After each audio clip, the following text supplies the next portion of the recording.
Gotita de esperanza en medio de las tormentas. Reflexión diaria de Monseñor Marco Antonio Merchán Ladino, obispo de la diócesis de Vélez, para alimentar nuestro espíritu y animar nuestra confianza en Dios nuestro Señor.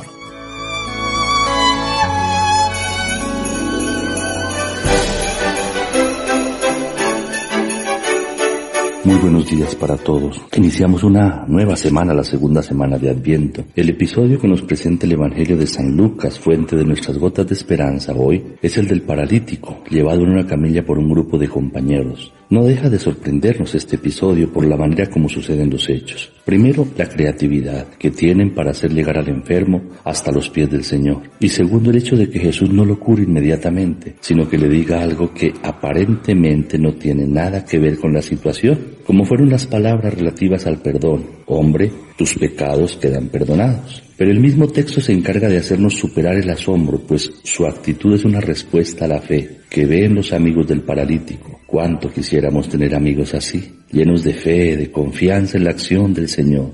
Pues es definitivamente la fe de ellos la que hace que no se detengan ante ningún obstáculo, por difícil que parezca. Y solo quien tiene fe sabe reconocer que el problema más grave del ser humano, más allá de la enfermedad, del dolor, del sufrimiento y de la muerte, es definitivamente el pecado. La escena se desarrolla en una casa en donde Jesús se encuentra, enseña y sana a los enfermos. Pero allí estaban también unos fariseos y escribas que de alguna manera son los que impiden el acceso al Señor, como signo de que de la misma forma el peso de la ley impide la posibilidad del perdón al pecador. Aparece de pronto en la escena un paralítico. La parálisis es símbolo de lo que hace el pecado en el ser humano, lo inmoviliza, lo hace incapaz de moverse hacia su propia y verdadera casa, que es la misma del Padre Celestial, que dicho sea de paso, es el pecado. Este es el que nos impide reconocerlo como Padre e ir a su encuentro. Los amigos que lo llevan representan a la Iglesia, que mediante la fe lleva a todos hacia Cristo. Fe auténtica que hace actuar como Jesús el buen pastor, que carga la oveja sobre sus hombros, y al Cordero de Dios que se carga sobre sí el dolor del hermano, y al mismo hermano de ser posible.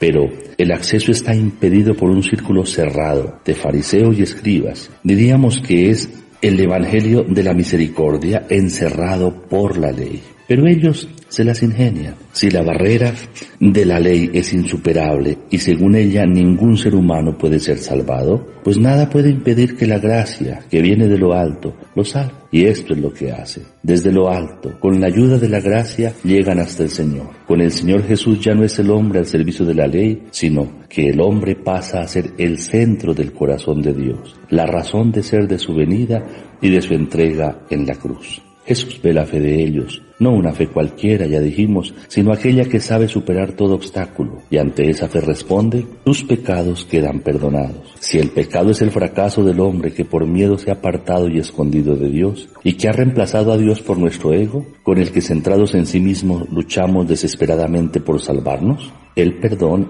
es por su parte la fuerza de Dios que salva, que hace salir a la luz de nuestro escondite, que devuelve el puesto a Dios, quien se encarga de salvarnos de todo hasta la muerte. Esta sanación permite al paralítico reincorporarse. El perdón hace que seamos nuevas criaturas, que nos podamos levantar de nuevo. Su relación con Dios no solo se reanuda, sino que es mayor que antes, porque un perdonado se descubre mucho más, diría yo, infinitamente amado. Donde abunda el pecado, sobreabunda la gracia, nos enseña la carta a los Romanos. La reacción de los representantes de la ley que no perdona y que tenía encerrado a Jesús es considerar que lo que acaba de decir es una blasfemia. Pero este dilema lo soluciona el Señor, pues si para un representante de la religión, defensor de la ley, es blasfemo perdonar, para un pagano, en cambio, es imposible de creer que un paralítico vuelva a caminar. Pues entonces, lo que hace el Señor es las dos cosas imposibles,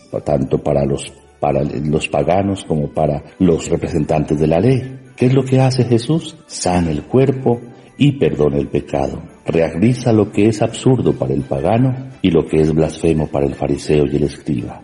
El milagro difícil de la curación se realiza para mostrar el milagro mucho más grande, el de la reconciliación. Así como el paralítico se levanta físicamente, asimismo la palabra de perdón resucita el corazón muerto y despierta un hombre nuevo, demostrando que en él se halla presente sobre la tierra la misma fuerza de Dios que sana y el poder que perdona los pecados. Entonces aquella camilla que hasta ese momento era símbolo de su mal, ahora la lleva sobre sus hombros como signo del triunfo, del poder del Señor, y puede caminar hacia la casa del Padre que ha enviado a su Hijo para salvarlo y llevarlo de vuelta a su corazón. Demos gracias a Dios. Recibamos en este lunes la bendición. El Señor esté con ustedes. Y la bendición de Dios Todopoderoso, Padre, Hijo y Espíritu Santo, descienda sobre ustedes y los acompañe siempre. Amén. Un feliz día para todos.